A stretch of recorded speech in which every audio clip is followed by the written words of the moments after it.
ఇప్పుడు కవిత రీసెంట్ గా ఒక స్టేట్మెంట్ చేసింది పవన్ కళ్యాణ్ మీద. అయితే ఇడుపు కాగితం అంటే ఏందో పవన్ కళ్యాణ్ కు బాగా తెలుసు అనేసి ఒక కౌంటర్ ఇచ్చింది. అంటే ఆమె ఏంటంటే ఇప్పుడు ట్రెండింగ్ అవ్వాలనుకుంటుంది.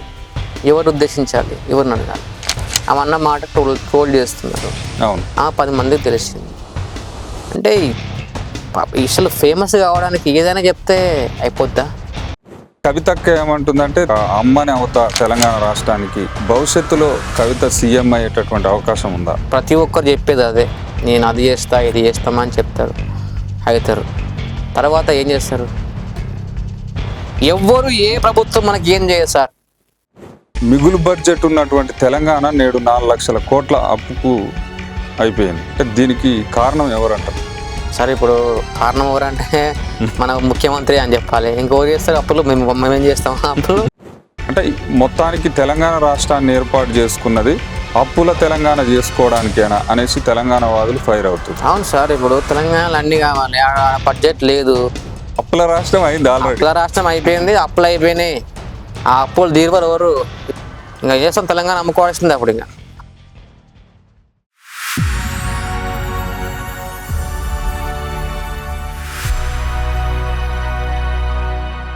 కవితక్క ఏమంటుందంటే తెలంగాణ రాష్ట్రానికి కవితమ్మ అయితా అనేసి, ఒక అమ్మని అవుతా తెలంగాణ రాష్ట్రానికి అనేసి కూడా చెప్తున్నది.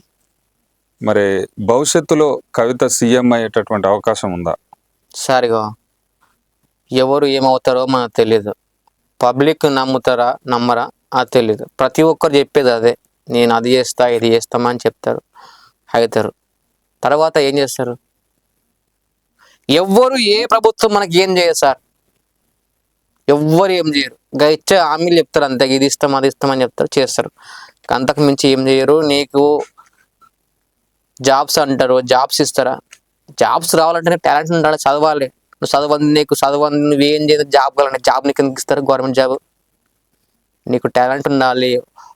నోటిఫికేషన్ వేయట్లే కదా? వేయట్లేదు, ఎవరు వేయట్లేదు. అది వేసుకొని ఏం చేస్తారు? వేసుకొని ఏ ఇస్తారు జాబులు? ఏం జాబులు వేస్తారు? ఏ జాబులు వేస్తారు? ఎక్కడ ఉన్నాయి? ఎన్నికే అంత ప్రైవేట్ రంగం అయిపోయింది. గవర్నమెంట్ జాబులు ఎందుకు? ఇంకా గవర్నమెంట్ స్కూల్కి వెళ్తే గవర్నమెంట్ స్కూల్లో ఒక 10 మంది 20 మంది ఉంటుంటారు, 20 మంది. అలా సార్లు ఏం చేస్తారు? చేస్తే గవర్నమెంట్ స్కూల్ని ప్రైవేట్ రంగంలో కాకుండా గవర్నమెంట్ స్కూల్ ఒక ప్రైవేట్ స్కూల్ లాగా చేసి వాళ్ళు మంచి మంచి లెక్చర్లను పెడితే ఎందుకు గవర్నమెంట్ స్కూల్కి ఎందుకు వెళ్ళారు? ఫ్రీగా వస్తుంది వెళ్ళారండి మాకు. అక్కడ ఫ్రీ వెళ్తే అక్కడ ఏం లేదు. ఆ భయంతో మన పిల్లలు ఖరాబ్ అవుతామని చెప్పి పంపించట్లేదు. అంతేగాని ఆ స్కూల్ ఫ్రీగా వస్తే ఎందుకు పంపించారు? మాకు పైసలు ఎక్కువ ఉన్నాయి ప్రైవేట్ స్కూల్ పంపించడానికి. అక్కడ కరెక్ట్ లేదు, పట్టించుకోరు అంతే. ఒక సిస్టమేటిక్ పెట్టి ఒక టైం పెట్టి ఇది క్లాసులు ఇచ్చి పక్కన కూర్చోబెట్టి ఒక క్లాసులు, ఒక స్పెషల్ క్లాసులు, ఒక సైన్స్ ల్యాబ్స్ అన్నీ పెట్టి ఒక పెడితే ఎందుకు? ప్రైవేట్ స్కూల్కి దానికి తేడా ఎందుకు? ఇప్పుడు యాక్చువల్గా తెలంగాణ ఏర్పడాలి అనేసి ఒక బలమైన సంకల్పంతో మొత్తానికైతే ఏర్పడింది. మిగులు బడ్జెట్ ఉన్నటువంటి తెలంగాణ నేడు 4 లక్షల కోట్ల అప్పుకు అయిపోయింది. అంటే దివాలా తీస్తుంది. అంటే దీనికి కారణం ఎవరంటారు? సరే, ఇప్పుడు కారణం ఎవరంటే మన ముఖ్యమంత్రి అని చెప్పాలి. ఇంకెవరు చేస్తారు అప్పులు? మేమేం చేస్తాం అప్పులు? ఎవరు చేస్తారు? ఆ సీఎం చేస్తారు అప్పులు. ఆయన చేస్తుండు చేయని. మరి మిగులు బడ్జెట్ అప్పుడు ఏం లేదు, అప్పుడు కూడా అప్పులే అంటగా. లేదు, తెలంగాణ ఏర్పడ్డప్పుడు ఆంధ్రానన్న లాస్లో ఉంది, కానీ మన తెలంగాణ లాస్లో ఏం లేదు, మిగులు బడ్జెట్ తోనే ఏర్పడ్డది. కానీ నేడు 3-4 లక్షల కోట్లకు తీసుకొచ్చారు. అంటే మొత్తానికైతే 2 ప్రభుత్వాలు కలిపి, ఇటు కేసీఆర్ ప్రభుత్వం, ఇటు రేవంత్ ప్రభుత్వం. అంటే మొత్తానికి తెలంగాణ రాష్ట్రాన్ని ఏర్పాటు చేసుకున్నది అప్పుల తెలంగాణ చేసుకోవడానికేనా అనేసి తెలంగాణ వాదులు ఫైర్ అవుతారు. మరి దీని గురించి ఏమంటారు? అవును సార్, ఇప్పుడు తెలంగాణలో అన్నీ కావాలి, బడ్జెట్ లేదు. ఆర్టీసీ మీద పెట్టిరు, ఆర్టీసీ ఫ్రీ బస్ పెట్టిరు. ఇంతకుముందు ఆర్టీసీ మీద కొంచెం అమౌంట్ వచ్చేది. ఇప్పుడు మనకు తెలంగాణలో ఆర్టీసీ ఫ్రీ అండ్ పింఛన్లు పెంచారు, 4,000 పెంచారు వికలాంగులకు, 2,000 పింఛను. దగ్గర వాళ్ళకి వెళ్ళిపోతుంది. అండ్ ఫ్రీ బస్ అని, అండ్ ఫ్రీ కరెంటు బిల్ అని, అన్నీ ఫ్రీ ఇచ్చేస్తే ప్రభుత్వం డబ్బులు ఎక్కడ ఉంటాయి? ఇప్పుడు ప్రభుత్వానికి వచ్చే ఆస్తి కానీ వచ్చే ఆమ్దాని కానీ వచ్చే ప్రాపర్టీ కానీ వచ్చే సంపాదన కానీ ఎక్కువగా వచ్చేది డ్రింక్ మీద, మందు వైన్స్ల మీద వస్తుంది. దాని మీద వచ్చే ఆదాయంతో ఇవన్నీ నడిపిస్తారు. ఒక్కవేళ వైన్స్లు మొత్తం బంద్ చేస్తే తెలంగాణ మొత్తం ఆగమైపోతుంది. మొత్తం డ్రింక్ మీదనే కదా ఎక్కువ. ఒక్కొక్క వైన్స్లో 20 lakhs కౌంటర్ అంటారు రోజు. ఓకే, అంటే ఆడ ఎంత వస్తుంది గవర్నమెంట్కి? ఒక్కొక్క వైన్స్ టెండర్ వేస్తే 3 lakhs అంటే ఇప్పుడు, అప్పుడు 2 లక్షలు. కొన్ని లక్షల మంది టెండర్ వేసినప్పుడు అప్పుడే మస్తు ఆదాయం వస్తుంది. కోట్ల రూపాయలు కోట్లలో వస్తుంది కదా. మరి ప్రతిరోజు ఇంత వస్తుంది ఆదాయం. ఏమో సార్, ఇవన్నీ చెప్పాలంటే నాకేం అర్థం కావట్లేదు. కానీ ఇవన్నీ మనకి తెలంగాణ రాష్ట్రం ఏమైతుంది అనుకుంటారు మీరు? ఏమవుతుంది సార్, ఏదైనా అవుతుంది, మనం చూస్తూ ఉండాలి. తెలంగాణ రాష్ట్రం ఉంటది, అప్పుల రాష్ట్రం అయింది ఆల్రెడీ. అప్పుల రాష్ట్రం అయిపోయింది, అప్పులు అయిపోయినాయి. ఆ అప్పులు తీరువారు ఎవరు? ఇప్పుడు ఈయన తీరువారు, మళ్ళీ ఇంకో వస్తే వాళ్ళు తీరువారు. మళ్ళీ ఆయన అప్పులు చేస్తాడు, ఆయన అప్పులు చేస్తే తర్వాత అప్పుల రాజ్యం అవుతుంది. ఇంకా ఏం చేస్తాం, తెలంగాణ అమ్ముకోవాల్సింది అప్పుడు. ఇంకా అప్పులైతే ఏం చేస్తాం, తప్పదు. అయితే కవిత ఏమంటుందంటే, నేను గనక సీఎం అయితే అన్ని ఫ్రీ అంటుంది. ఎడ్యుకేషన్, వైద్యం, మొత్తం అన్నిటి కూడా మొత్తం ఫ్రీ చేసే పరిస్థితి తీసుకొస్తా అనేసి చెప్తుంది. అంటే ఇప్పుడు ఎడ్యుకేషన్ ఫ్రీనే ఉంది కదా, స్టడీ ఫ్రీనే ఉంది కదా. ఇప్పుడు మాకు ప్రతి ఒక్క హాస్పిటల్స్ ఉన్నాయి, అన్ని కొన్ని ఫ్రీ. ఏరియా హాస్పిటల్స్ ఉన్నాయి, విలేజ్ మండలానికి అవి ఫ్రీయే కదా. అంటే కార్పొరేట్ లెవెల్లో చేస్తా అంటున్నా. కార్పొరేట్ లెవెల్ చేస్తా అంటారు, మరి అది చేస్తారా చేయరా ఎంతవరకు గెలిచినంత వరకు చెప్తారు, తర్వాత చేస్తారా అని ఏముంది. విద్యా వైద్య ఫ్రీ చేస్తే ఇక మనకి ఇంకేం కావాలి మనిషికి?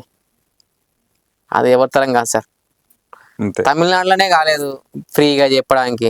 20 lakhs అని చెప్పారు కాబట్టి అదొక ఉంది. కానీ విద్య ఫ్రీ అనేది ఎవరు చేయలేరు. మన ఓన్లీ యూఎస్ఏలో ఉందనుకుంటా ఫ్రీ.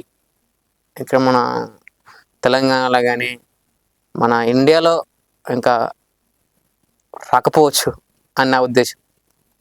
ఓకే, అయితే ఇప్పుడు కవిత రీసెంట్గా ఒక స్టేట్మెంట్ చేసింది పవన్ కళ్యాణ్ మీద. ఈ ఇడుపు కాగితం అనే సినిమా వివాదం అయితే జరుగుతుంది, మనందరికి తెలిసిందే. అయితే ఇడుపు కాగితం అంటే ఏందో పవన్ కళ్యాణ్ కు బాగా తెలుసు అనేసి ఒక కౌంటర్ ఇచ్చింది. దీనిపైన మీరేమంటారు? సారిగో పవన్ కళ్యాణ్ గారు 3 మ్యారేజ్లు చేసుకుని 2 విడాకులు అయినాయి. ఆ ఉద్దేశంలో ఇడుపు కాగితం అంటే ఏంటి అనేది విడాకులు అని ఎటకారంగా మన డిప్యూటీ సీఎంగా ఉన్న పవన్ కళ్యాణ్ గారిని అడుగు అని చెప్పింది. అంటే ఆమె ఏంటంటే ఇప్పుడు ట్రెండింగ్ అవ్వాలనుకుంటుంది. ఎవరు ఉద్దేశించాలి, ఎవరిని అడగాలి? ఆమె అన్న మాట ట్రోల్ చేస్తున్నారు. 10 మందికి తెలిసింది. అంటే అసలు ఫేమస్ కావడానికి ఏదైనా చెప్తే అయిపోద్దా? ఎందుకు ఆయన వచ్చి మన తెలంగాణలో వచ్చి మనం అంటుండా, తెలంగాణ పోటీ చేస్తుండా? మీ మాటలు ఖచ్చితంగా జనసేన పార్టీ తెలంగాణ కూడా ఓపెన్ చేశాడు మన మాటలకి. ఆయన ఒక్కటి చెప్తున్నా, పవన్ కళ్యాణ్ గారు తన కోసం ₹1 సంపాదించుకోకుండా వచ్చిన డబ్బులు మొత్తం పబ్లిక్కే పెడుతున్నాడు. తన ఆస్తి కూడా పబ్లిక్ పెట్టిండు, ఖర్చు చేసుకోండి. సొంత ఆస్తి కూడా పెట్టిండు పబ్లిక్ కోసం.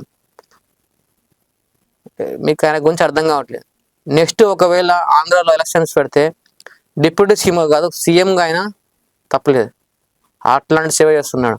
మరి రీసెంట్లీ వరంగల్లో ఆ బాబుకు వెళ్తూ బాగాలేదు, చూడాలనిపిస్తుంది అంటే ఇమ్మీడియట్లీ వచ్చి ఆ బాబు దగ్గర కూర్చొని మాట్లాడి, బాబు నీకు ఏం కావాలంటే కుక్కపిల్ల, రామచరణ్ కుక్కపిల్ల కావాలంటే కుక్కపిల్లని తీసుకొచ్చి ఇచ్చిండు. మరి అంత మంచి జాలి దయ గుణం ఉన్నాయని ఎందుకు ప్రతిసారి ఏలాంటి తీయాలి, ఎందుకు ఆయన గురించి వాడాలని నాకైతే కొంచెం కరెక్ట్ అనిపించలేదు. ఈ విషయంలో పబ్లిక్ ఏమనుకుంటారు అది వాళ్ళ ఇష్టం. Okay okay, thank you bro, thank you so much. చూశారు కదా మన డ్రెస్సింగ్ స్టార్ రవి గారి యొక్క విశ్లేషణ. మీ యొక్క అభిప్రాయాన్ని ఖచ్చితంగా కామెంట్ బాక్స్లో పొందుపరచండి. చూస్తూనే ఉండండి RLR టాపిక్స్. సబ్స్క్రైబ్ చేసుకోండి, షేర్ చేయండి, కామెంట్ పెట్టండి. Thank you so much. నా మాటలు మీకు ఎవరికైనా ఇబ్బంది అనిపిస్తే నాకు క్షమించండి. ఈ సమాజంలో జరిగే విషయాలు నా పరంగా కొద్దిగా చెప్పాను. మీరు మాత్రం మన ఛానల్ని మాత్రం సబ్స్క్రైబ్ చేసుకోండి, కామెంట్ చేయండి ప్లీజ్.